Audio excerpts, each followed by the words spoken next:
and we are off and running for Friday Night Rights. It is. What is today's date? I don't even know. Well, it doesn't matter what today's date is because we're recording this for all time. I am Brian Scala. That's Samantha Moran. That's Evie Black. And over there, with the nice Princess Leia bun, is our guest of honor this evening. Say hello to Miss Author Desie Marie. Hey, Desie.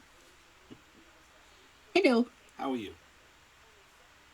Tired. I just got off work. Oh, that's right. Yes. Yeah, The whole 3-hour thing. time difference. Whew. Yeah, it's only 5:05 over here. Yeah. Well, I appreciate you taking the time for us. Yeah, this thanks for evening. having me. I'm excited. You guys are officially my first author interview. Nice. Oh, it's exciting. We're number one. Always. I mean, we were going to be Number number one one. anyway. There you Number go. one. Yes, number one. Number one with a bullet. That's right. Yes, going down swinging. I love. Now I'm gonna have that stuck in my head the whole rest of the night now. You're Just welcome. that one part of the song. Going down in another round. You know what? Didn't they make a It'd be mashup? better than Oh, wait, didn't when they? y'all do the Mario. Didn't they make a mashup with You want me Kung to do Fu that too? Fighting? It just reminds me of Jersey Shore. Denim, Yeah. denim. Well, I used to do lives where I was just like body doubling stuff, and these two would log on, and I'm just sitting there stimming, going to like Pokemon. That's how you survive. I think we put the Super Mario theme in your head for like a month. Yeah, that Yeah. was lovely. And then Yeah. Sesame Street.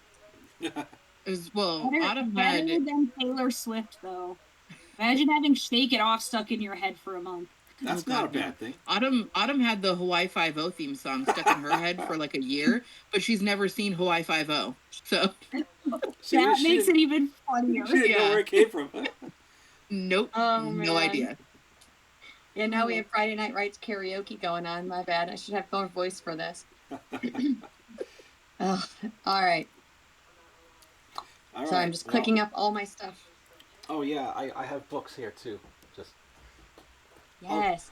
Introduce yourself, Scala. all right. I gotta bring up the grid here and make myself Gotta be all professional. the temporary center of attention for about a minute. I'm Brian Scala. I write sports, spice, and second chances. You've seen my videos. You've seen my books. I am an award-winning author now. Thank you. And this is the book that did it. This is Eddie the Legend, Baseball Broken Dreams, Found Family, and a Love to Fix It All. And this book is now 1 for 4 in the award category, but it's the one that counts. And this is the book that came before it being made, Rise and Fall, rock star, basketball player, redemption story. You know, you live the life and you find out what's really important after the fact. And both of those are audiobooks. Being made is narrated by Paige Reisenfeld. This one, I think I can spill the beans. It will be narrated by Paige Reisenfeld and PJ later this year. And you know this one. This is Core Memories. And this is, I wanted to do something spicy just to, pass the time in between writing my other books. And wouldn't you know, it came out. Literally and figuratively. Pun intended. And that's me. All right, is that me now, Brian? Sure. Evie hates. Oh well, I I'm think gonna I take think this- Evie wants yeah. to go first. Wants to go No. next because she can't follow. Nope. It's a penalty. Let It's a the penalty. award-winning authors go first. Okay. It's a penalty. Anyway, hi, I'm Samantha Moran, author of supernatural horror, thriller, and fantasy. Yeah, I've got a couple awards that make me tell people, not a big deal. Dealings in the Dark is Witches, Demons, Hellhounds, A Deal Gone Wrong in 48 Hours to Save Her Soul. Bound and Betrayed is the sequel, Schizophrenia versus Demonic Possession. Wicked Little Rabbit is Spooky, Spicy, Alice in Wonderland reimagining. Check your trigger warnings. Your health is more important than my sales. Without You is like the Ghost Whisperer, love, loss, and life after someone is gone. The Ruin is urban fantasy and medical thriller about a woman trying to save her mother. And coming soon, Apothecary of Curiosities. This is the signing exclusive edition. 6 cozy horror short stories about the Grim Reaper who's tired of everybody's shit and is going to get into mischief because she can. So that's me. And then over to Evie Black. I can relate. I'm tired of everybody's shit too. I'm Evie. Awesome books, awkward marketing. patent pending with the finger guns. Shoot him again. I wrote Unbalanced, as if Hugh Jackman's Van Helsing and Supernatural had an angsty slow burn baby. This is also available on audiobook, narrated by Allie Dane, reading as Andrea May since it is a spicy book, and Matt Christensen. I could not listen to the whole audiobook because Matt's voice during the spicy scenes did things to me. All right, and this is my book, so you definitely need to go check out Matt. Leona, she's a badass with thick thighs who ends lives, and Xandros is the simp that calls her abuse foreplay. Abyssal, Donovan's a dick. It's in the blurb. So this is Shadow Daddy, which is student-teacher abusive relationship. And now on to the gorgeous Desie Marie. I'm Desie. That's about all I got. I'm Desie. I am an author, and I don't have a physical copy of my book because I don't have prints yet. But it is available on the Zon. And it's called Whiskey and Waits. It's my debut novella. I also am one half of Sinful Signings. My cohort, Miss Avon Michaels, is down in here. And that is how most people know me, is through Sinful. So that is myself. Hopefully one day I'll be an award-winning author, but I think I might unalive too many people for that to be a thing. We will make it a thing. Hey, you know, I'm down. people die in our books too, and we're award-winning authors. Lots and mine's lots of people die. I even kill off main characters. That's true. That's true. You'll be just fine. Yes. I did go ahead and drop a link to Whiskey and Waits in our chat room, so if you want to check that out while you have a minute, it is on Zon, and it is in Kindle Unlimited as well if you have a KU subscription. But I believe we are also rehoming an ebook copy of Whiskey and Waits tonight, which is super exciting, so stick around. And remember that we are going to give you multiple opportunities to enter yourself into this drawing. And tonight, this special emoji you are putting in the comments is a blossom, a flower of some sort, because on the cover of Whiskey and Waits, we have a beautiful white rose. So go ahead and drop that in there if you want to be entered in the giveaway, and we will give you lots and lots of chances because you will stick around and hear what Desie has to say. Okay? All right. I will also periodically be dropping the URLs to Desie's Linktree, the Sinful Signings page, her TikTok, etc. I feel so popular. You are. You're amazing. If you missed it, I'll keep dropping it so that way you guys have access to it. Yeah, and Tracy gets an extra. She gets an extra entry because she was nice enough to promote our show this afternoon. She did. I was like, oh my goodness, she's so nice. Yeah. Tracy is literally the nicest. So she really all goodness for Tracy. Yes. I was writing the names, and so then my ears stopped working. Okay.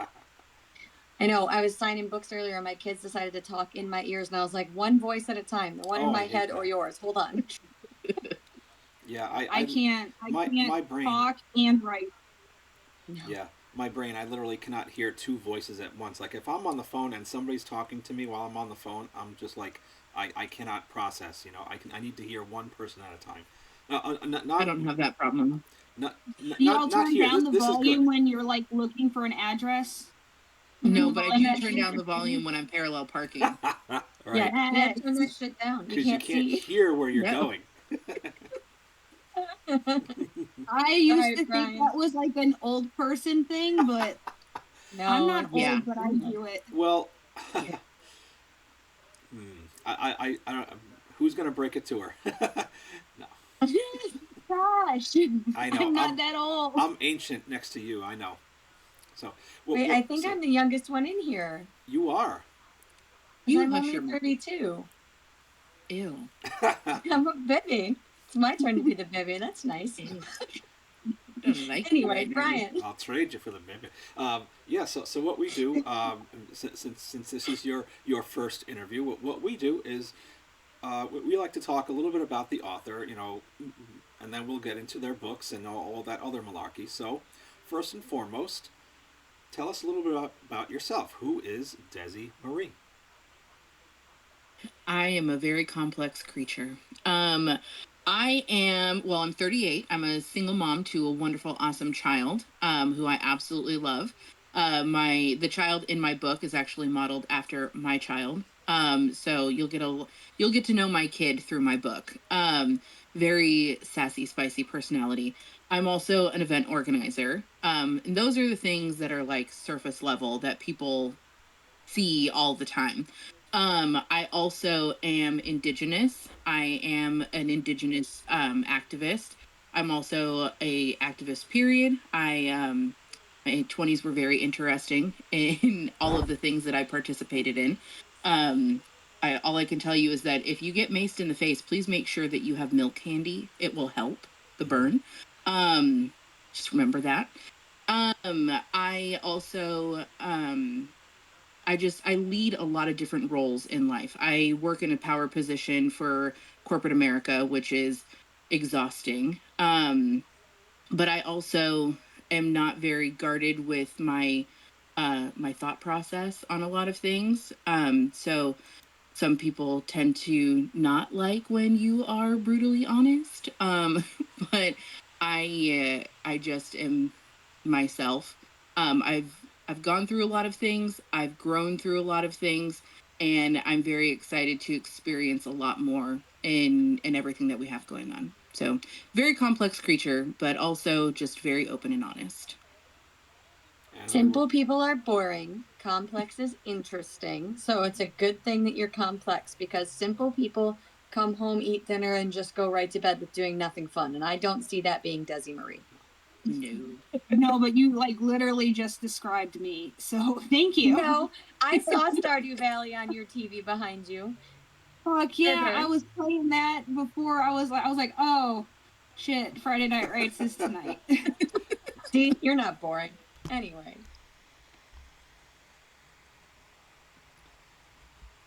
And we wouldn't want it any other way, by the way. Right.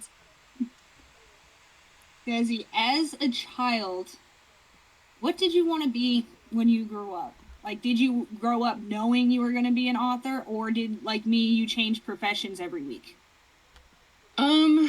I grew up not wanting to be traumatized anymore, but realistically, I grew up when my first thing that I ever wanted to do was be a doctor. I wanted to be an OBGYN.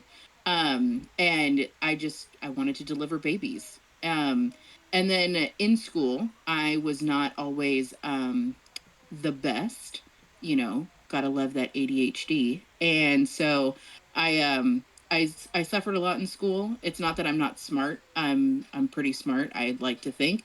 But I have massive focusing issues. And so it was really hard for me to concentrate in school. And I have ADHD paralysis pretty bad. So there was a lot of like freezing with things. So it made it difficult to get into medical school, couldn't do that. So I just kind of shuffled around with different things. So I changed my opinion quite frequently. I wanted to be an OBGYN, then I wanted to be a vet tech. Then I had a brief stint of wanting to join the military and then said no thank you. And then I wanted to be my big dream, like that I really worked hard towards, but did not end up accomplishing, was being a curator for a large history museum. Because I love history in all of its facets. Yeah, I love history. That is like my big obsession. And so I really wanted to work in like historical, just historical anything. I really have a fascination with like the Greco-Roman period. And so I wanted to find my way over to like, Italy, Egypt, all of those places and just really immerse myself in those histories. I sadly did not get there. I ended up taking a little bit of a turn. But I can't say that I'm necessarily upset with the way that everything has turned out. So you had a lot of different interests then, and you kind of bounced around between them because life has its own curveballs, and obviously neurodivergency is a pain in the ass. Trust me, I know. But it created this like really multifaceted person, and you have a lot to share with the world, and no problem sharing it. And that's part of what makes Desie amazing. If you don't follow Desie on TikTok, while we still have it, you should go follow Desie on TikTok. She has some great videos on there. But with all of that going on, when did you decide you knew you wanted to be an author? When did that happen? So I was in college, and I had always like written things. I'd written poems, stories, little things. And then my best friend at the time introduced me to fan fiction. And she was just like, oh my God. She's like, if you love books, but you wanted things to be different, you're going to have to check out fan fiction. So I did what everybody else did. And I looked at all of like the Twilight fan fiction, Hermione fan fiction. And I was like, this is fantastic. I still read fan fiction, by the way. I love it. And so I kind of thought, I could try my hand at something like this. Like if I don't have to world build and it's already there, like I can try and do something. So I actually do have a fan fiction account that I wrote under for a while. I will never tell anybody what it is. But if you ever find it, it'll be there. So I wrote a little bit on fan fiction, and then so I basically tested out of English in college, like upon entry. They were like, you do not have to take English anymore. And I was like, yay. So I got to TA for an amazing professor. And she asked me if I could write something like for a prompt. Like she gave a prompt, and she was like, I want to present this to our class and see if they can write something as innovating. She was like, so I want to challenge you to write something really, really captivating and then see if they can match that. And I'm like, well, okay, here we go. So I wrote a piece for her. And it's called The Day the Roses Died. And um I will never ever let anybody see it. It was really good, but it is extremely personal. And I presented it to the class, and then she anonymously submitted it for publication. So I actually have been published for a really long time. It's just anonymously. And so nobody, I don't think anybody that I know has read that, but if you find it, it's there somewhere. But she submitted it for me because she felt that it was captivating in a way that she had never felt before, and she had been a professor for like 30 plus years. And she is probably one of the best people ever in the world. She herself is published, multi-published. She is just an amazing author in her own right, on a variety of different things. And so it was a huge compliment from her to tell me that I was able to write something that moved her. And so I took that and ran with it. And so I wrote a whole bunch of stuff. And then I just stopped writing one day. Life got busy and things happened. But I think it was that moment that I really was just like, I could do this one day. If I could make one person feel something through my writing, I could maybe make other people feel things. Yeah. Wait. Okay, so it's on the internet somewhere, right? Mm-hmm. So we need to find it and put it in your link tree. Yes. Did you are you still story. in contact with that professor? No, actually, she retired a while ago and then ended up moving out of the country. Oh, because I was going to say, like, did you like send her your book? Like, thank you. No, I wish, but no. She's going and living a happier life now. Yeah, that tracks outside of teaching. Yes. But seriously though, if you ever do decide to link it to your link tree, I think it would show a lot of like who Desie was and who Desie is now, and like the progression of you over time, and like that the origin story is so very important, That's awesome. Yeah. Yeah. I always find it fascinating, reading my first book versus reading it now and how far I've come, and that's, it would be fascinating to see something like that. Well, here's to 100 more. Yes. For exactly. everybody. Yay! And we have people offering to find your fan fiction account, by the way. I'm about to go and delete that whole account. You brought it up. I will. I totally did not offer a monetary reward for anyone that found it. I totally didn't do that. Nah. Never. That's not like Evie at all. No. So, but you write you wrote fan fiction. You know, you obviously you're a writer. You know, and everything. What would you say your some of your other hobbies? Talking shit mostly. Good at that one. I'm just kidding. No, That's actually my love language, so. I know. That's right. You're very good at motivational speaking. I will say. Yes, I try to be as positive as humanly possible most of the time. I would say 99% of the time, because I feel like there's a lot of negativity around a lot of different things, and sometimes we need to keep it lighthearted. But I also know how hard it is for people who struggle with mental health issues, being somebody who also struggles with mental health issues. And, sometimes you need the encouragement to help you see the other side. And it's really, really easy for people to say all of the bad things about themselves.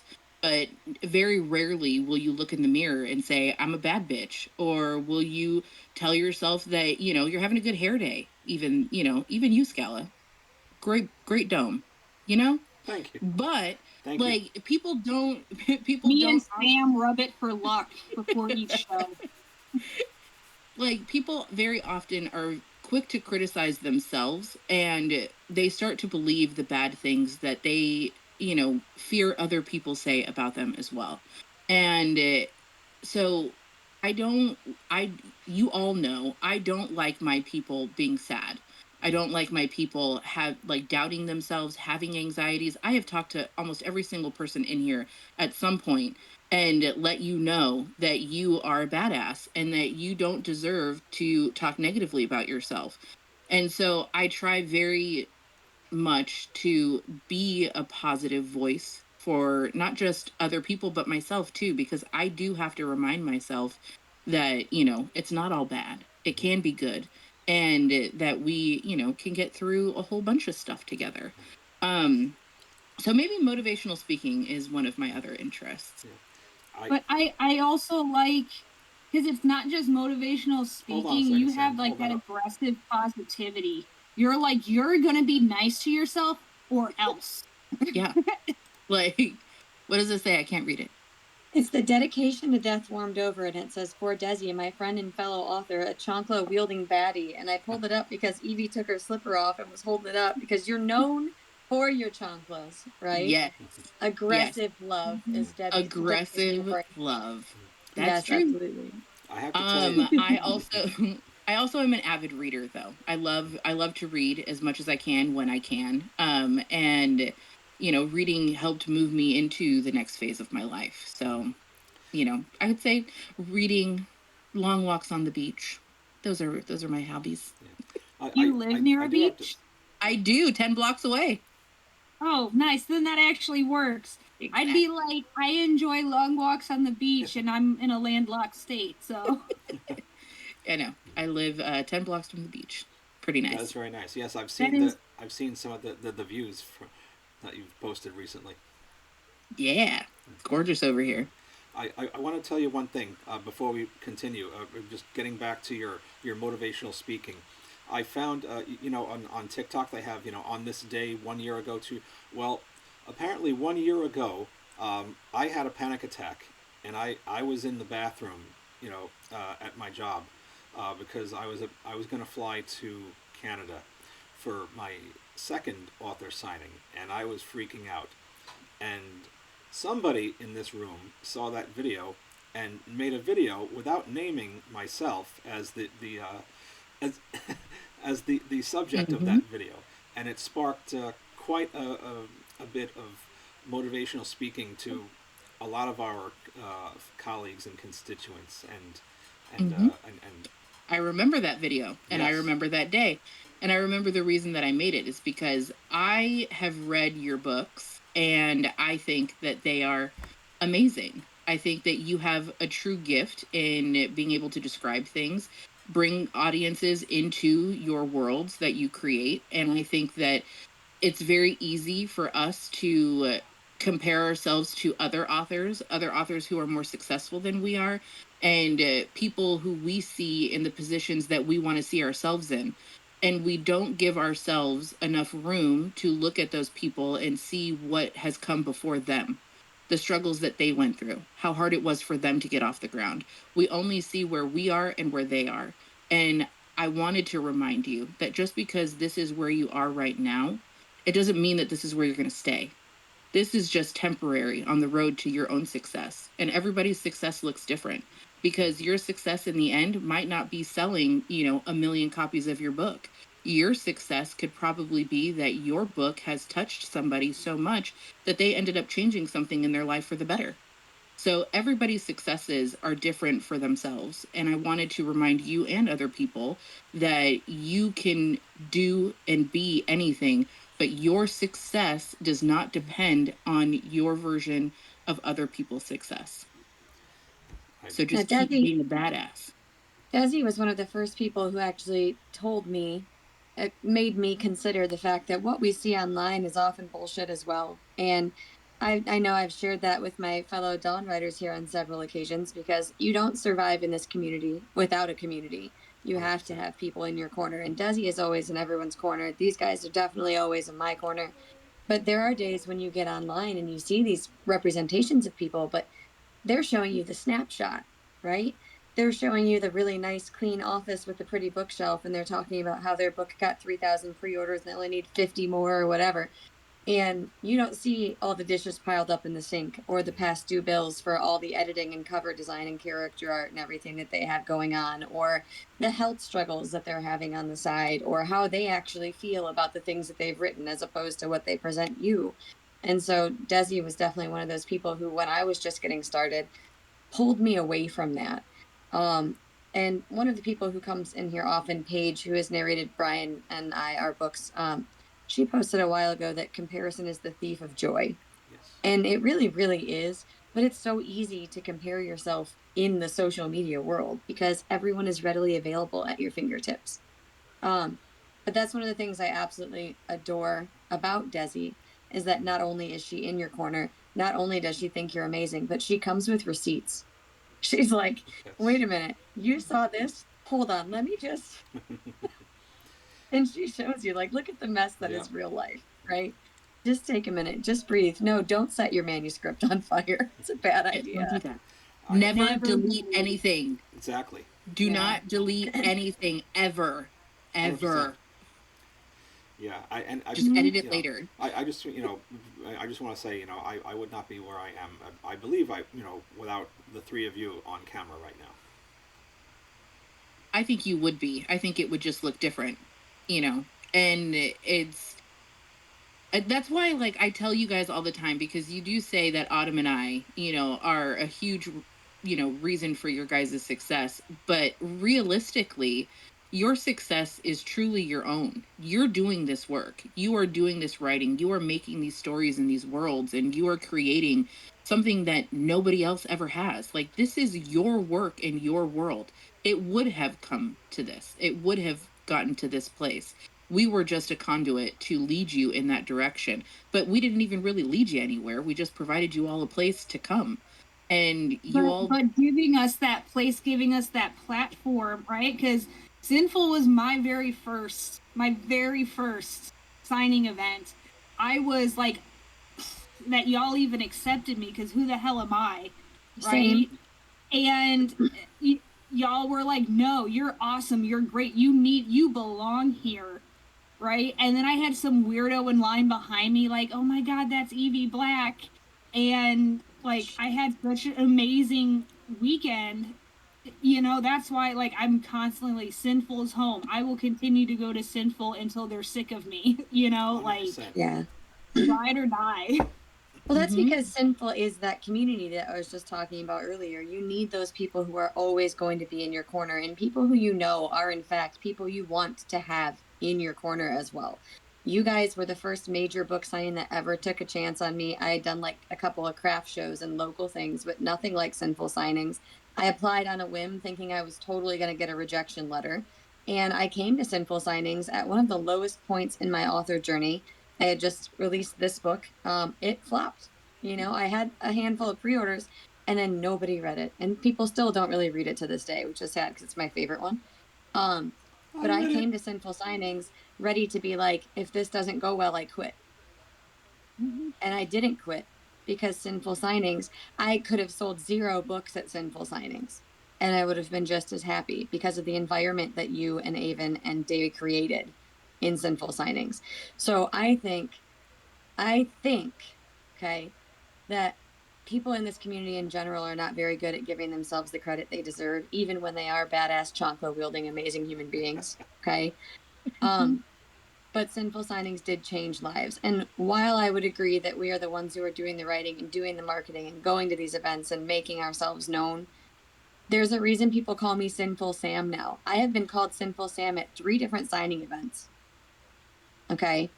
Because I will always, always, always tell people about Sinful Signings because that is home.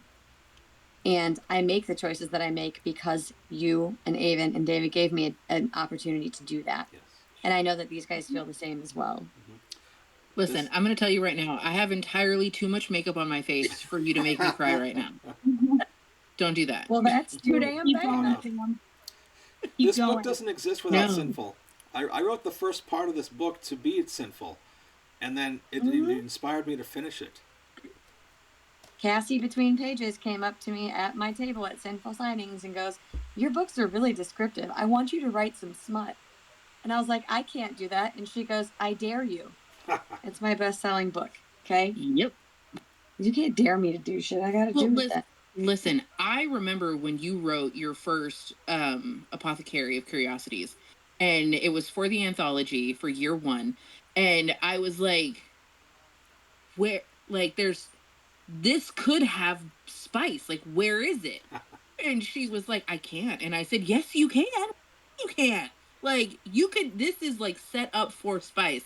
And she was like, no, I don't do that. And I'm like, excuse the fuck out of me? What do you mean you don't do that? I was a teacher. I don't give a fuck. And so, It's fun stuff. yeah. So she was like, no. And I'm like, yes. Then when Wicked Little Rabbit came around and she was like, I'm going to send you like the first spicy bit. And so I read it and then immediately was like in the chat, like, what the fuck? Like, it was really good. It was really good. So just made sure you read this year's anthology story. Oh. So it's like knowing where you came from to where you are now is awesome. And I mean, okay, sure. I'm not going to take any credit for anything because I don't think that I have done anything. But I will say that I am glad that we were able to provide such a space for you guys to be able to realize your own potential and do the things that you needed to do, find the community that you needed to find to be able to get to the places that you are now and hopefully the places that you will be in the future. You guys are absolutely amazing. We are just as lucky for knowing you and you agreeing to come be with us because that was our first year too. And we were like, no one's going to come. No one's going to want to be a signing author. No one is going to fill this joint. We're not going to have any tickets sold. Like, this is going to flop. And then it didn't. And it was awesome. And we felt just as lucky that you guys believed in us just as much as we believed in you. Somebody's muted. I had to push the button. Well, now on year 3, you're going to have a book on a table at Sinful Signings, right?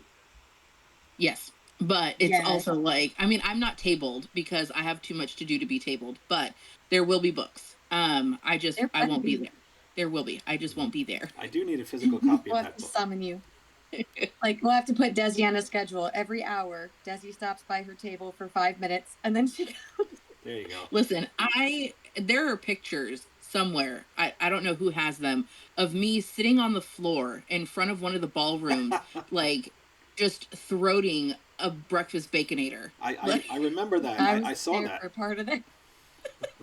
Like, and because that was the only time that I had to eat. Like, other than that, like, Autumn and I are just like going. We're running. Yeah, yeah. She Yep. chased me around with water. Yeah, I made her Drink. stop by my table and get a drink with me every time she stopped by. We both had to hydrate because she Yeah. does. She runs around like crazy. But Desie is more than just sinful signings as well. So we're gonna draw this back to Desie too, because she's really, really good at like moving it to sinful instead of focusing on Desie. Okay, and Desie is amazing. So I may So have I the may have next inadvertently steered us back to that, but go ahead. it's okay. so you, the next question is, what's something you're passionate about outside of writing? We've been talking about sinful signings. Obviously, that's near and dear to a lot of people's hearts. But you also talked earlier about your activism. Did you want to expand on that, or maybe talk about something else? So I have no problem talking about this. So I am Well, I'm indigenous, and one of the things that is very important to me is something called MMIW. It is murdered and missing indigenous women. There's also murdered and missing indigenous men, because it does happen to both genders. Um, so Native Americans are actually the smallest population of the United States. And we went from, a few 100 million strong in the beginning to now there are just about 6 million Native Americans left in the United States. Um, and every day those numbers dwindle. And Native American women specifically are, we, ha- we are at risk at a higher rate than any other race ever for getting kidnapped, being sexually assaulted, having some sort of horrible abusive relationship, um, and death. It's really sad to see the way that Native Americans get treated in this country. And it's really sad to see what happens to Native Americans on a daily basis. I know that it is a complex issue. There are a lot of different reasons for a lot of different things, but I think lacking humanity should be a non-issue. And I think when discussing Native American issues, it should not be a matter of, well, what were they doing? Why were they there?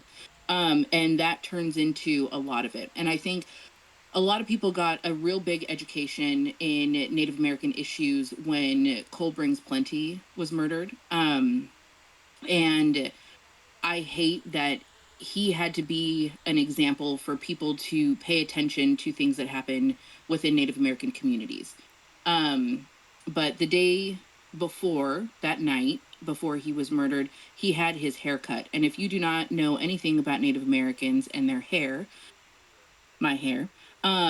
Your hair is an extension of yourself. It is part of your spirit. It is extremely important, and it is a personal choice to cut it, color it, whatever you want to do with it. It is a very personal choice. Your hair is an extension of yourself, and Cole's hair was very long. It is an honor to grow your hair, because for decades we were not allowed to. Native Americans were not allowed to have long hair. It was forcibly cut at every opportunity, to be able to remove us from our religion, our culture. And so his hair was very long. It was an honor for him to have long hair. And in a bar, his hair was cut and thrown away. And then that next day, they found him murdered in his car. And things like that it's not a rare occasion. It is not something that happens infrequently. It happens a lot. It just doesn't happen in the public eye. You don't hear about it constantly because people will associate Native Americans with being drug addicts and alcoholics and abusers, and that is not the case. I mean, I'm sure there are people who are like that because it's everywhere. Everybody, every culture has things like that. But that is not the majority of Native Americans. And to see people automatically assume that Native Americans don't matter or they do deserve these things because of preconceived notions of who we are as a people absolutely infuriates me. on every single level. I have spent the last decade fighting for murdered and missing Indigenous women. There are currently over 6,000 cases of missing Indigenous individuals that have never been found. We just need to try and figure out a way to create peace and trust within communities. A lot of people think that Native Americans live on reservations and they have, all of this money at their disposal, and that's not true. I live or my tribe specifically is not federally recognized. We don't get federal benefits. I cannot register myself as Native American and be federally recognized. But the tribe that lives up the mountain from me, they are federally recognized and they do receive certain benefits from the US government. And they do have a casino. But that was a real long fight and a huge battle to be able to get just that. So I am extremely passionate about creating a safer space for not just myself, but my child and, future children of this country in general, because it's really important for us to be able to see other people's perspectives on life and understand that just because we look different, just because we talk different, doesn't mean that we don't all want the same things.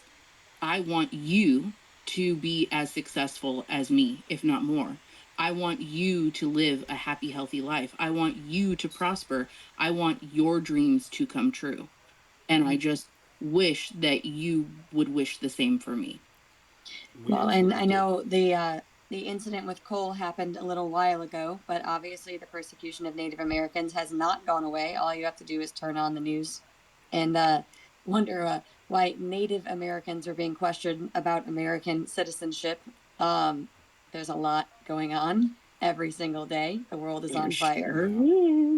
So I absolutely love that you are such an activist for Native Americans and the culture that you guys come from. And as someone who's also a history person, specifically early American history was one of the things I focused on when I went through college.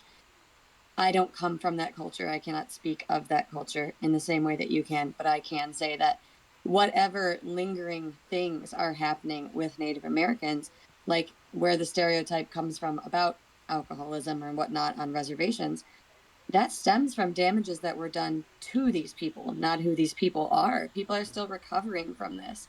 And I mean, you have to think America's only been around for like 250 years.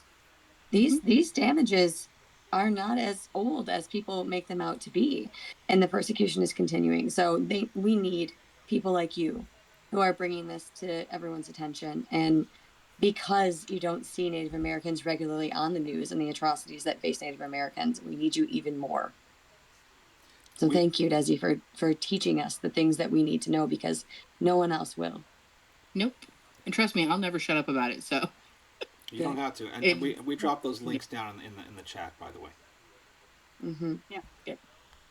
We don't want you to be quiet about it. If Desie's quiet, something is wrong. I run. If I'm quiet, just run. Now we went from something there that's like deeply profound and personal, like things that you have a passion about, and we're kind of lightening it up a little bit with our next question here.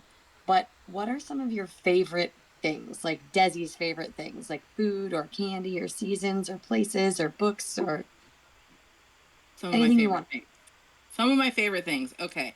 I absolutely love Avon Michaels, by the way. She's one of my favorite things. I collected her.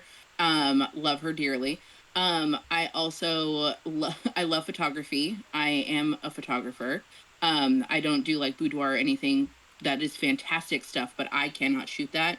I'm more of like a in nature girly. So I do like landscapes, buildings, stuff like that. So I love outside photography. And then so photography is one of them. My favorite food is pozole. Every day, all day, every day. Love me some pozole. Salsa, the hotter the better. Please and thank you. I do like to travel. I don't get to do it as often as I would like, but I do love to do it. But my favorite thing ever in the whole wide world is just rotting on my couch. Like, if I could just sit here and just have like a day to just rot, it is the best day ever. Yeah, my wife wants that too. You know, she just wants a day to sit and rot on the couch. You know, and those Yes. days are vastly underrated. I will give you that. Yes. Yeah. No, I don't get those. If the kids aren't here, which is the only way I'd be able to sit and rot on the couch, I'm already at a signing. So I can't get those days. I just bought a chair, special chair for my bedroom to put in my corner where I can read my books and stuff. And they left me alone yesterday for 45 fucking minutes.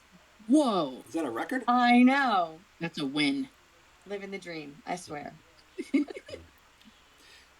Yeah. So I'm sure you know maybe you do a little bit of reading when you're trying to rot on the couch. You know that's. But what was your last 5-star book read? Oh man. I read so many things. So it's hard to say. Um that's putting me on the spot, trying to think of everything. I mean, everything that I've read from you three. Oh, you know what? I will tell you. I arc read or alpha read actually for Avon Michaels, her new book that's going to be coming out, Web of Lies. Oh. And when I tell you, I wanted to murder this woman because she created a character, okay? His name, Adrian. And the way I just, it is on site with that man. She said that he was going to be the worst parts of every ex-partner we have ever had. And she was not lying. I made it to like the second chapter and was just like, what the fuck is this? And she was like, is it bad? And I'm like, no, but he is. Like, what are you doing? Anyway, I could rant for a while about this character. This book had me so enthralled that I was like having visceral reactions to it. So Web of Lies definitely is my most recent 5-star read. I encourage everybody to read it. And then also let her know how much you also hate Adrian. And while we're on the subject of Avon Michaels, I just binge read Beta 1, 2, and 3. Yeah, you did. Those are some pretty good books. You can ask my husband how much I enjoyed them. They are wonderful. So definitely check out Avon. That's what the book talk community needs, is an app.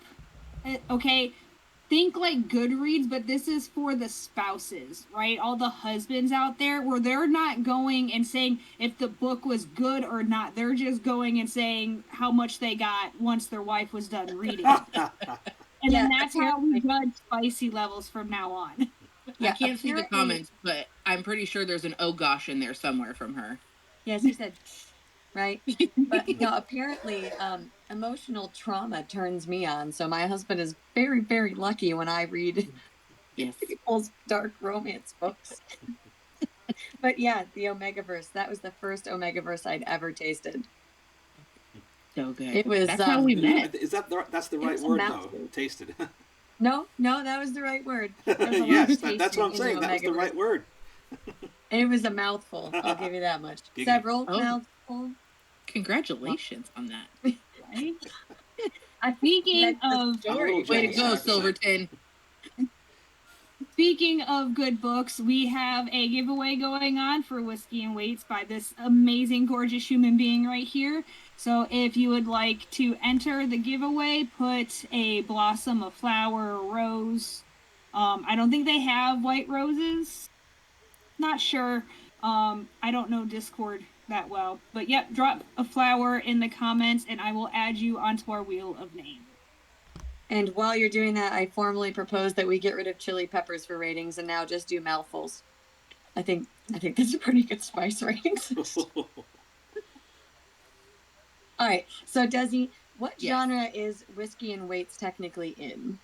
I mean, you want me to like drop knowledge on you? I don't know how to do that. I guess.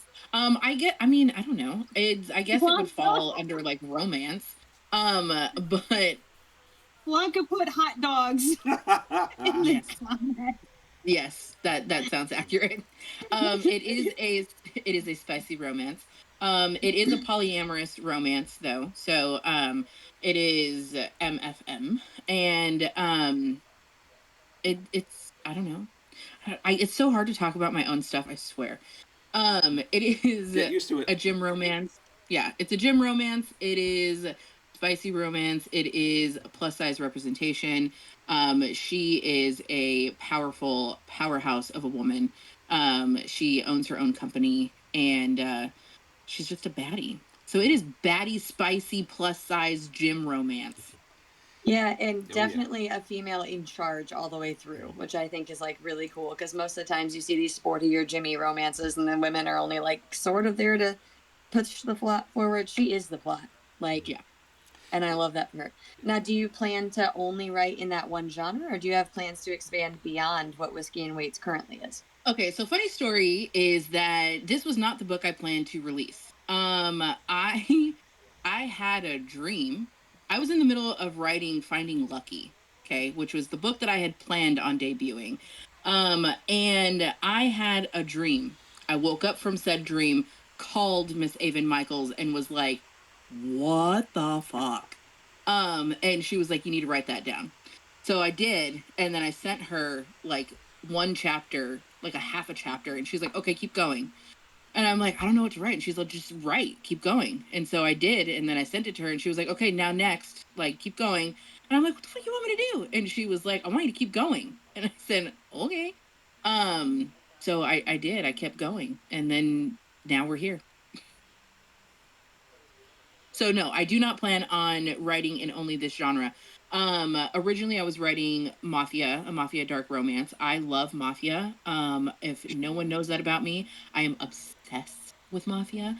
So that was the genre that I had planned on writing. And then all of the sudden, my creative thinking skills just kind of morphed in here. And I now have 5 works in progress across a lot of different variations of romance. Yes. Yes. Yeah. Now, in the book that you have right now, Whiskey and Waits, who is your favorite and who's your least favorite character? My favorite character is probably Olivia May, because she is sassy. She is just that little girl knows exactly what she wants, and she takes no shit. She is a little badass in training, and she is just amazing. She knows how to get what she wants, but also is very she's very adorable in her approach. Know if I have a least favorite character. Probably Olivia May's dad. He's not really in the book. He's just mentioned. But I could talk about him all day long because I don't like that man. Yeah, you're not supposed to. There's a reason he's not in the book, right? So you kind of design him as a character you love to hate even when he's not around. Correct. I like that because you made Yeah. me have feelings about him and he doesn't actually exist. So that's, Correct. I mean, that's good. Good job.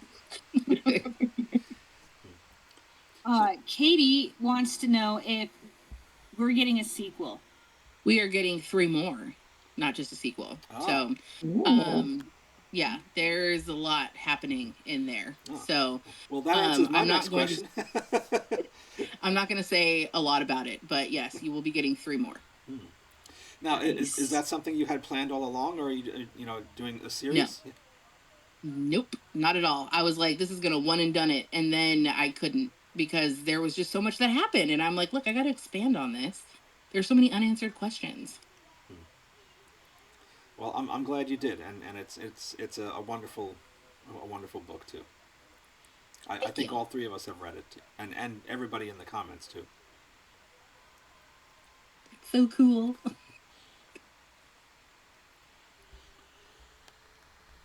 So, just a reminder that we are doing the giveaway, the ebook of Whiskey and Waits. So, I know we've gotten a plethora of flowers and hot dogs and all kinds of chocolates down there in the comments.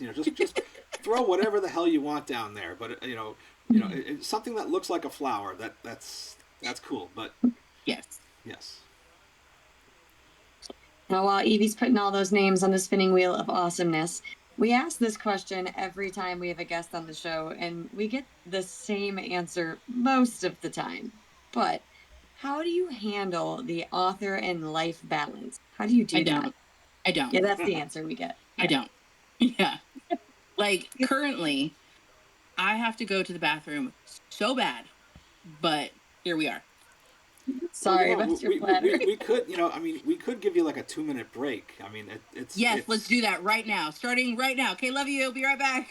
Do it. We'll play the All right. theme song. Do, do, do, do, do, do. Oh, I thought we were going to do the Super I was Mario already. Brothers. That's why I unmuted. Who's got the timer going? 1 minute, 20 seconds. No, there's That's like a definitely. little kid. Hey, give me a minute, and then they're literally 1, 2, 3. Or You little. Here's Blanca in the comments dropping all the water droplets for encouragement. Thanks, oh, Blanca. well, well, that's what happened when you read the book too, right? Mm-hmm. No, Whiskey and Waits was really good, especially for a debut novella as Oh, well. yeah. Like she came out of the gate swinging on that one. It's cute, it's spicy, it's interesting, it's relatable. It So is. yeah, definitely. And they went to no. This is not giving away a major plot point, but they went to Disneyland. That's true, and you're a Disneyland aficionado. Yes, I am a Disney World aficionado, and I will be there in about a month. Ah, rub it in. I'm Fancy sorry. pants over there. I'm sorry, but McGee over here. it's a family vacation. My mother lives in Port St. Lucie. My sister lives there too, and we meet there. I go down to spring training every year, and we just happen to be taking a few more days to go to Disney World this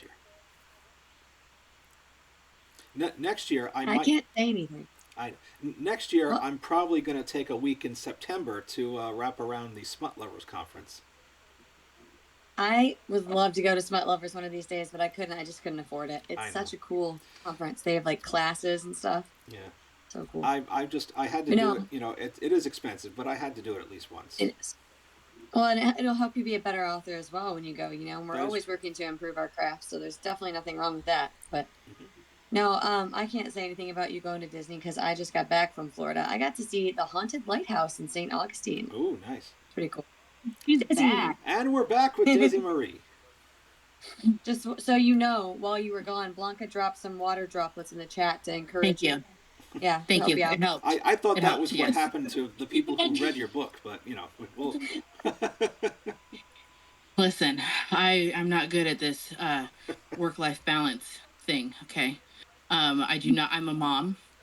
I do not have a bladder of steel. So that was a lot. On that. So, we asked what your favorite character was, your least favorite character. We know no one here has an author life balance, but talking about the writing and the authoring specifically, what do you most enjoy about the writing and what do you like least? Marketing. What? I didn't say that. That's that Bless mom you. look right there. You literally looked. Anyway. Yeah. So, would you like your phone, Mia? Absolutely, I'd be happy to give that to you. Glamorous Here you life of go. an author, Listen. ladies and gentlemen. There you go. I'm in the same boat. I was sitting here. I made a video of me signing all of these books that I've been waiting for months to sign. They've been sitting on my shelf. And my child comes up with this like dentist toy that's like split in half. And he's like, puts it in front of the camera. Can you fix this for me, Mom? And I'm like, yeah. Yes, I know. I was getting ready for all this, and my son came in. Mom, do you want to spend time? He's 15, and I'm like, why do you suddenly want to spend time with me? Is it because I'm busy? Is that what's happening? That's what it is. I'm so sorry. Her dinner's here. Awesome. For the record, cats do the same thing. That they know when you're busy and they want your attention.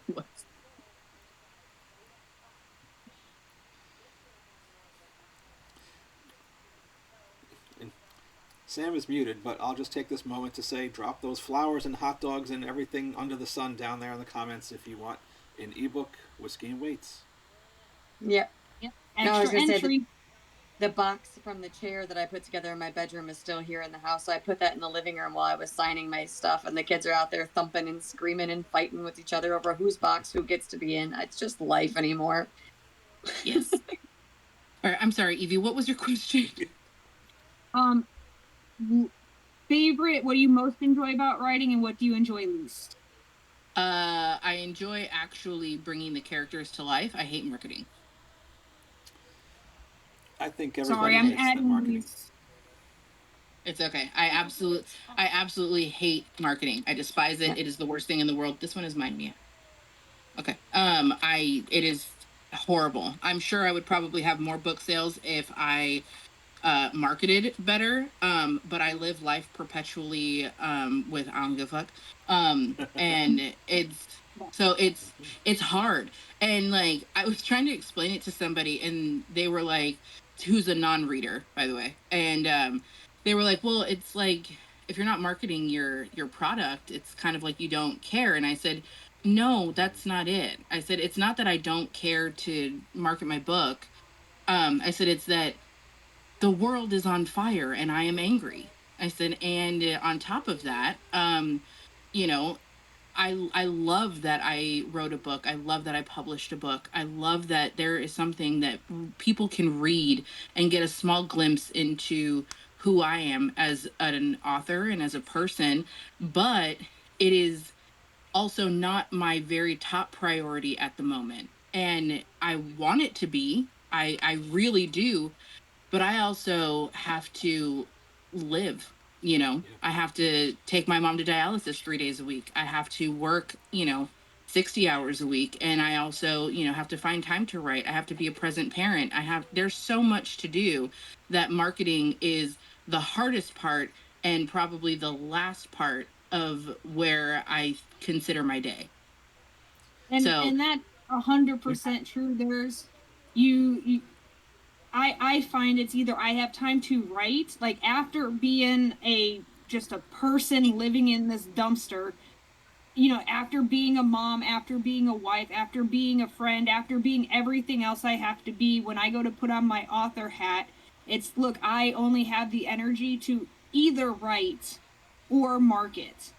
And if I choose to market, then, well, when's your next book? When's your next book? When's your next book? Fuck if I know, I have to write it first. But then if I'm writing it, I'm not marketing. And then I'm like, well, what's the point of marketing when I only made 12 cents this month on, in Amazon?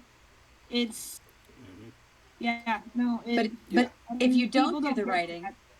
if you don't do the writing and people are waiting for a book, then they threaten to drive across the country and stand behind your chair and force you to type things on your keyboard too. So there's also that. Yeah, I think wish, you're purposely sandbagging to force me to go to Michigan. That's I what I wish think's people happening. would force me to write, because every time I say I need to write, and I have people saying, don't force it, just take your time. You don't have to release a book this year.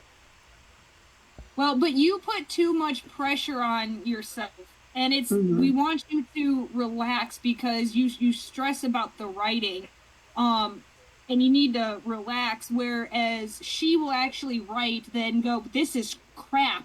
I'm scrapping the whole thing and starting over. Her problem isn't the writing. 10 times. Hmm. 10 fire times.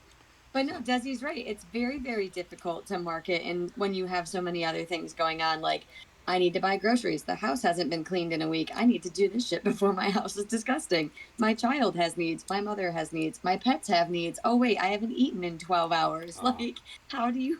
There are not enough hours in the day. listen, I have eating accountability people. Like I have to, because I passed out once because I forgot to eat. And I told one person that I passed out because I forgot to eat. I'm hypoglycemic. And it now has turned into, check-ins constantly to make sure that I'm actually consuming food. Which I appreciate, by the way. I am not complaining about it. I'm glad that, I have those people to check in with me and make sure that I am doing the things I need to do to care for myself. But yeah, life is rough. And, you get through it one day at a time. I've been lax. I used to check in with those two at least once a week to see if they ate and drank their water, but now I just take it for granted. Listen, I'm on a schedule-ish now, okay? It's getting better because I found out I had ADHD and I put routines in place. Routines help a lot. Problem is when the routines break, everything is pointless. You just give up and don't do anything you're supposed to do. So there's that. So, the world's not really built for that right now. But it's not just it's the setting up of those routines as well, because I have that ADHD executive dysfunction as well, where it's like, okay, I know I have this list of 10 things to do, but then I freeze trying to figure out which needs to be done first, or which needs to be, what order it needs to be done in.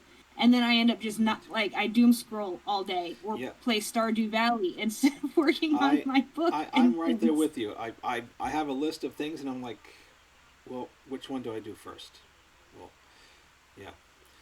Or I finally decide what's worth doing, and then my kid's like, Mom, Mom, Mom, Mom, Mom, Mom. And I'm like, I love you. So, yep. I love you. Love you. So That's another mom face. Oh, Desie's being pulled away briefly for another few seconds, which proves our point. Exactly. So, assuming you have the time to actually sit and write, when you're not doing 99 other things, do you plot, do you pants, or do you plants? I plants. I have a general idea of where things are going to go, and then my characters laugh at me and go in their own direction. That sounds about. I know that feeling. Yeah. Created a whole main character out of the blue because he's like, "Hi, you just created me for no reason. I'm going to take over your story now." Okay. Yep. The whole thing. It happens. I have a few works in progress. I didn't plan for them to go in certain directions, and they went there, and I was like, whoa, whoa, whoa.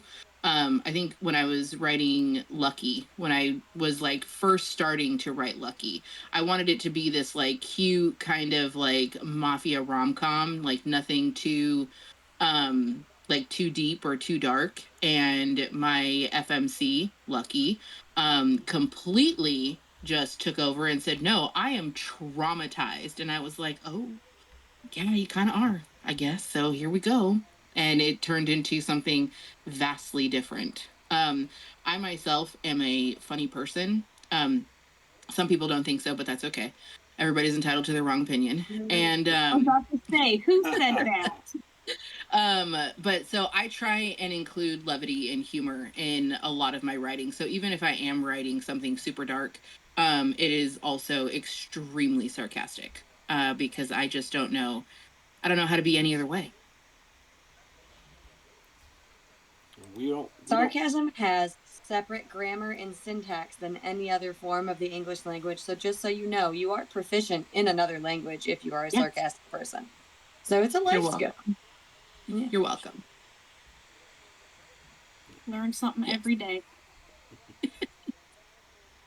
So technically we speak 3 languages, right? Regular English, sarcasm, and trash talk.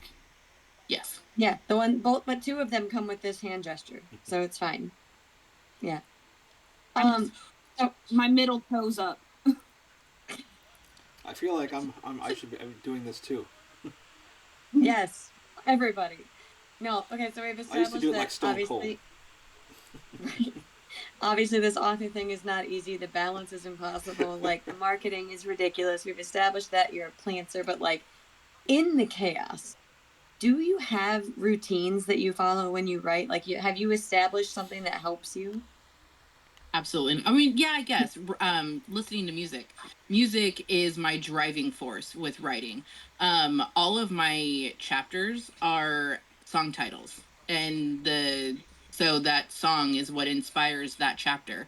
So I have playlists for everything. I encourage you to listen along as you read, because it will really give you a different kind of perspective of what the chapter is itself. Like my anthology piece for last year's Sinful Anthology was The Death of Peace of Mind, and that was inspired by Bad Omens. So listen to that as you're reading that, and it gives you an entirely different perspective on the writing itself. Well, and doesn't Whiskey and Wait start with bodies? Yeah, It does. it does. The bodies hit the floor. Yep. It's a vibe. Yeah. So you are a indie author. Did you immediately decide I'm just going indie, or did you brave the querying trenches? No, I decided immediately that I wanted to go indie. I don't know if any of you know this. I don't like giving up control. Shocker. No. Shocker, I know. But no, I don't like giving up control of the creative process. And I have a very hard time with people telling me what to do. Self-admittedly, I really do not like people telling me what to do. So I did not want to work under the guise of, creative freedom and actually be restricted. And I'm sure not everybody is that way. I'm sure that there are people who find really great, literary agents who work with them to create their dream and their vision. But I just did not want to start my journey with not being able to tell the stories that I wanted to tell. So I went indie, and I'm happy about it.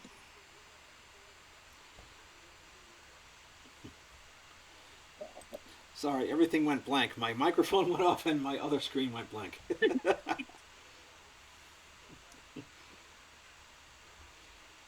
So, you obviously have Whiskey and Waits, and you have your other works in progress. How many do you have right now? Currently, just Whiskey and Waits is published, but I have I have 1, 2, 3, 4, 7. 7 that are currently in progress. It like some snippets of things, but yeah, 7. I think Evie has you beat. Yeah. Yeah. Yeah. I'm one shiny idea away from the big 5-0. Oh God, how? Oh. Yeah, we are twins. If y'all didn't know that, Sam and I, we are convinced that we were separated at birth, even though I'm a few years older. Because we are the same.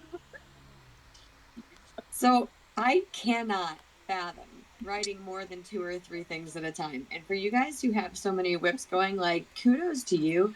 But like my brain, if I have that many stories going, is going to mix up everything that's going on in the 2 different stories. I'm going to be writing about Kurt Scholes and then have Braxton from Wicked Little Rabbit in there. Like, look, if Braxton ends up getting hurt in, Legacy, I think Lainey and I would be okay with this. If you wanted the crossover. Yeah, they started an I Hate Braxton fan club, Desie. I can understand more. Yeah. But no, I would mix up all my stuff. So kudos to you that you can keep Lucky 7 separate. Like, that's a lot of things to juggle on top of everything else that's going on in your life. Yep. Well, you know what? I mean, the voices never stop talking. So, I mean, sometimes they do, and that's scary. But but for the most part, they don't stop, and so it just keeps going. And I have to put something down, because if I don't write something, and it can literally be like male main character says to fuck off. Like, if I don't write it, they will stop talking out of spite. That tracks though. Male main character says fuck off. Yeah. It does. I'm currently trying to sneak up on Corinne a little bit because they want me to write Legacy so bad, but she stopped talking to me. So I'm sort of like passively, quietly working on Legacy in the background and not making a big deal about it. So maybe she'll let me keep writing. So, if writer's block, right? Having so many ideas, is it so you're not getting writer's block, you're jumping around so you don't really get blocked? Or is it, I have writer's block on this book, so I need to, work on something else? How do you get writer's block, and how do you deal with it? I do get writer's block, and it's mostly like if I'm working in one book and then I'm blocked on that one, I have to work on something else. If I stop writing altogether, it's a problem because writing is like it's cathartic. It's what helps me get out all of the feelings. And so if I stop writing, it will hurt very badly in the long run. So I have little snippets of things, written out for just about everything, and they continually just switch amongst each other. But mostly it's everybody kind of fighting for dominance and being like, I want to be the one today. And I'm like, yay. But I got a lot going on with work and life and sinful. So the freedom to sit down and write the things all the time is not there as much as I would like it to be. So everything is kind of like jumbled because I discovered on Word, the mobile version of Microsoft Word, that you can talk to text. And I was like, this has saved my life. I'm literally driving down the freeway at like 80 miles an hour, describing, like talking out loud, describing a spicy scene. And it all ends up on the page, which is great, except you have to edit the fuck out of it because it doesn't work. So at least I'm able to get like a good chunk of my thought process out and I can go back and fix it. Yeah, there are many times where I've had to speak into my phone at 3:30 in the morning because I had a thought about something, and I just don't have the energy Yeah. to get up. Well, like with Yeah, Autumn, I'll send Autumn a voice note at like 2 o'clock in the morning, and I'm like, I just needed to park this somewhere. I've got a running note on my laptop and on my phone because I used to have an iPhone and now I have an Android. So like they don't connect anymore. So now I've got old ideas and shiny new ideas. Like I was just telling Brian, I'm supposed to be working on Legacy of Lies, and then I had this like brain bubble that was like, what if you wrote a comedic horror about a demon that was summoned by a bunch of occult worshippers and then ends up leading a cult? And he's like, but I'm like the least scary demon ever. No, I'm supposed to be writing Corinne. But no, all of that stuff, it just gets in the way. Now, when it comes to your actual writing, I know you said that the little girl in Whiskey and Waits was based off of your own daughter, but are there other people that or places or pieces of yourself even that you've inserted into your books? Yes, a lot of different things. Because life do be lifing, so you get a lot of fun, different experiences. Like I myself am polyamorous, so I wrote what I know and love. I think that there is a huge stigma about non-heteronormative relationships and what those are. People cannot get past their own nose, we'll say, to look at the beauty of something else, and people have a hard time remembering that just because something doesn't work for you doesn't mean that it doesn't work for other people. Now, being poly, it doesn't mean that I am like strictly all the time have to have multiple partners. That's not it at all. I usually lead my life in a pretty monogamous way. I don't go out seeking multiple people or relationships. But I'm also not opposed to those experiences. So I think people have preconceived notions of what other people do in the bedroom and how that will personally victimize them. And they use that as a way to not understand.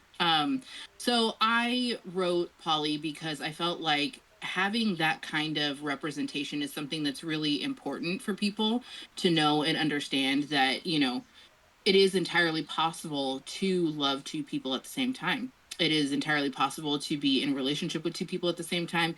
It is entirely possible to live your life in an unconventional way that works for you, as long as it is safe, sane, and consensual, and you are not hurting yourself or other people. Um, Live your life. Let that freak flag fly, babe. 100%. People tend to have a lot of opinions about things that affect them in 0%. Like, I don't have the energy to spend thinking about what other people do behind closed doors. That's their business, you know? Same. Like, and if you So, are doing things behind closed doors, good for you. right. Yeah. Like, Happy I life. mean, Like, happy for whatever you. works for you. yeah. Make that work. Emotional trauma. Woo. So, you mentioned Word docket. Do you use any type of software like Atticus or Vellum or I don't. I am literally probably the laziest author on the planet. I will write. I write in Google Docs and I write in Word. And sometimes I'll write longhand. It depends on the day. And then I usually will complete the document and then be like, Autumn, can you format this for me? And she will. She'll throw it into Atticus and format it for me, and then we're good to go. So we all know, especially right now, like everyone's mental health is shit right now. Yep. But if the world wasn't on fire, what would you do to recharge your mental health and your creativity? Sleep. I would sleep. I don't do enough of that. I do need to sleep. But I also probably would want to spend time with the people who bring me the most joy outside of my immediate family, because I feel like, having the ability to recharge with people that are like-minded, it helps to really invigorate you and where you are, and it helps to solidify kind of the decisions that you've made and choices that you've made, to be able to sit down, talk about, relax, and connect with, your people, and, you know, get insights onto each other's lives and decisions that you've made and where you're currently at, and talk about the good old times and plan for things for the future. Now, on this author journey, obviously you said you were a widely read individual. Are there other authors who have inspired you? There are quite a few people who have inspired me in different ways, in for different things. Like, I think probably, okay. So my mom, and I have like probably the whole collection here at my house. My mom was a huge Danielle Steele fan when I was growing up. And so I read a lot of Danielle Steele. My favorite Danielle Steele book is Zoya. I still love that book, and I will watch the Lifetime movie every time it comes on, because it is amazing. So Zoya is definitely amazing from Danielle Steele. But then moving over to that, I started reading things like Nicholas Sparks, like in high school. And then I found my favorite book. This is like my comfort read. It is my favorite book of all time. It is my number one for absolutely everything. It's called Jemima J by an author, Jane Green. And it's an amazing book. It was the first time that I ever read about plus size representation. It was the first time that I had ever read about plus size representation. And it really kind of hit me in a good way. I'm not going to go through the whole synopsis, but I definitely encourage everybody to read this book. Nice. So that's my mom. My mom just got off dialysis. She's Yeah. like, "Where are you?" Yeah. I hope she's doing all right. She's doing okay. She just got off. She wants to come home. Gotcha. Yeah. My mother has read Did you every. need to go early to go pick her up? Just a few minutes. We can finish up. Yeah, I know. I heard. So, what do you now that you're a published author? What is your advice to unpublished authors and other people who want to become authors?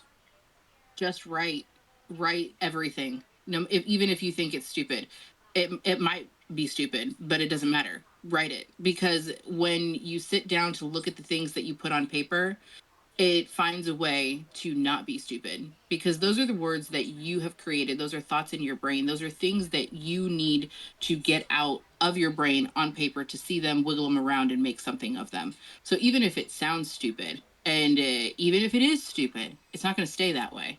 It's going to turn into something that is amazing, because you are an amazing individual. So what you have to say and the words that you need to say are extremely unique unto you. Nobody can write the book that you are writing.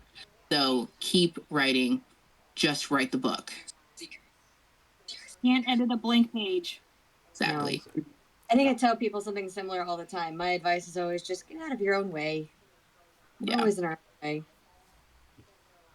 All right, you guys. So this is another giveaway announcement. We are almost done. We're going to be a few more questions, then wrapping it up so Desi can go get her mom. Yes. So go ahead and drop some flowers in the comments, and I will add you to the giveaway wheel. Yes, give Desi Then her we're gonna- flowers because she deserves them. Yeah.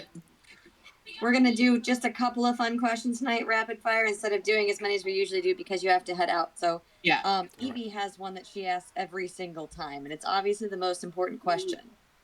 Ever. The most important question you've ever been asked. What is your favorite dinosaur? Triceratops. That's a decent answer. Without Yes. hesitation, yeah. Yeah, Triceratops. What's your favorite ice cream flavor? Mint chocolate chip.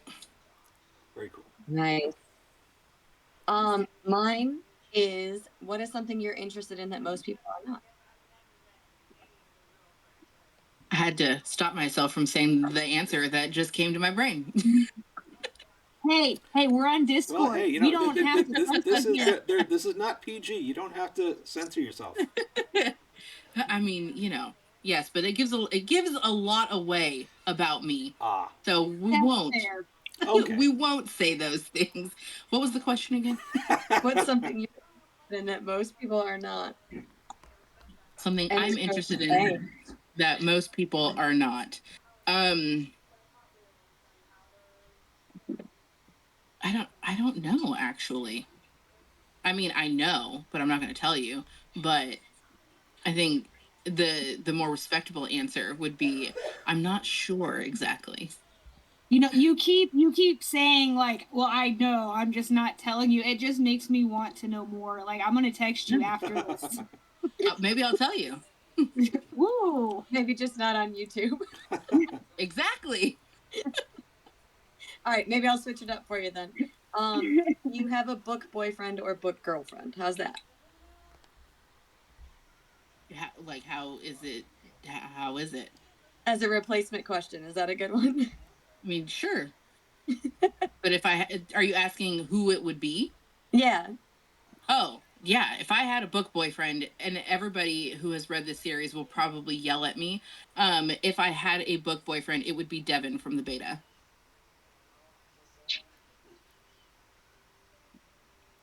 Yeah. If you've read the book, you understand. I like Reed. So much. I like Reed. And then Yeah. I also like Caleb. Mm-hmm. I like Caleb a lot too. But Yeah. people will be really, really mad at me. I'm not a Corso fan. I know. How could you say such a thing? Okay. Whatever. To each their own. Like, let's not yuck her yum, you guys. Fine. If it's any consolation, I don't have a book boyfriend. Oh, you should get one. Well, Rob is gonna be your book maybe Eddie. All right, so we're gonna move into the sign-off part of tonight. And Evie's gonna make sure that wheel is all squared away while we ask these last three questions that we've got. So Brian, take us into this part here. Where can we find you online? All the places under Desie Marie, author Desie Marie. Drop the links. Do you have any planned events coming up? Sinful, obviously, in July. Woo-hoo. And then Booked in Chaos in November. Nice. I'll see you both times. Yeah. Yeah. Same here. I will be at a Polycon, but not as a tabled author, but I will be there. I'd love to go. As an assistant. That's pretty cool. Yeah. Is there anything else you would like us to know about before we end our interview tonight?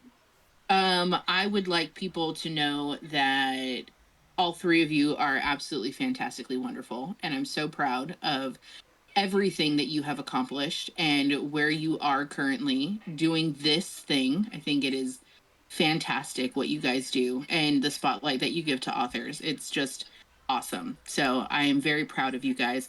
Also, I see Blanca sitting here. Miss Blanca Frappier is probably one of the best humans I have ever had the pleasure of knowing in my entire life. I feel like I would be lost in a sea of darkness without the light that she provides to so many of us. I love her very dearly, and I'm very grateful for her and our friendship and the fact that we got to meet. And lastly, I think I would want everybody to know that I would wield a chancla made of steel for you at anybody who would dare to tell you that you don't matter. And we love you And for that's that. why we love Desie. And also tickets for Sinful Signings, right? Oh yeah, that too. Come see us in July. We still I have put tickets the as link. of now, right? Yes, as of right now, but they are dwindling. So if you want to still- come, you better make it snappy. I'm still debating my outfit. And I had Yeah. dropped the link for Sinful. It's on your link tree, and then I also put the Sinful Signings URL there as well. Sweet. But let me hold on. I have to figure out how to do this. I just turn it. Right, That's what she but said. like that's. Are you on your phone? It's in the top upper I corner. am.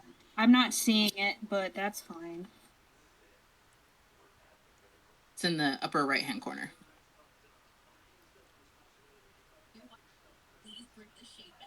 Oh, there it is. It was my phone's being dumb. Okay, I guess I'm just turning it. Can you all see Alright. it? Yes. Here we go. All right.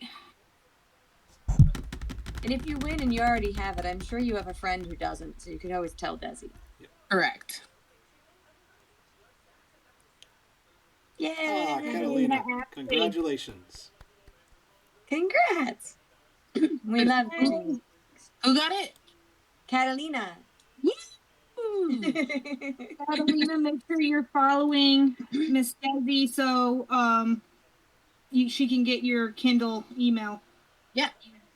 Yeah. And as for next week, we're gonna have Jay Silverton on here. That's my husband, so you can join in, and we will be giving away a book as well. Thank you for joining us, Desie, because Yes, it thank means you. everything. Thank you for having me. I was excited. Let's do it again sometime. It means everything. So thank you for being here. We'll have the episode up on YouTube as early as tonight, as late as tomorrow. Brian gets on that real fast after we get done here. Probably tonight. And he does amazing recording this because we had to shift on the fly. So thank you for that, Brian. And then just so you guys know, we want to mention at the end of every episode that the See Me As I Am, the Friday Night Writes charity anthology, is coming along well. We have one more submission we need to go through right now and more coming in afterwards. We are so freaking proud of this anthology, you guys, and all of our Friday Night Writes authors who have contributed. We're planning on releasing it in July of 2025, and we do have a cover reveal coming soon. Brian just ordered postcards for our physical reveal, and we're going to be sending out digital reveal files as well if you can't be a part of that physical reveal or you missed that inquiry here in Friday Night Writes. But we are putting this charity anthology together to benefit NAMI, the National Alliance on Mental Illness here in the United States. And the theme is invisible disabilities, both physical and mental, which is why it's called See Me As I Am. So if you would like to help us promote that, we would love for you to help us promote that. The more eyes on it, the better. And you can get that information from myself, Evie, or Brian here in the Discord. But yeah, that's pretty much everything that's coming up. Again, Jay Silverton will be on here next week. He has one published short story, Dream Shade, so we'll be working on that. And I'm going to be editing his next one, To Break the Blade, here shortly. So, Very cool. yay! I was hiding. Anyway, I think that's it. You can go get Yes. mommy. You're We love you. gorgeous and amazing and beautiful, and I love your soul. I love you so much. You Yes. guys are How do you amazing. do Thank that, you. Sam? I don't know. I just do the thing, It and must be sometimes your iPad because I can't do that. sometimes I just like bring it, and then there's hearts, and then sometimes I do, and then there's not. But I don't I know. don't know. You're doing the I'm YMCA now. Not. Well, What? Desie deserves all the hearts. Yes, she So does. thank Thank y'all you. for stopping by. We appreciate it, and we'll see y'all next Yeah. week. And Have fun. don't touch the Bye. bricks. Love your face. Love you. Good night. Good night, guys.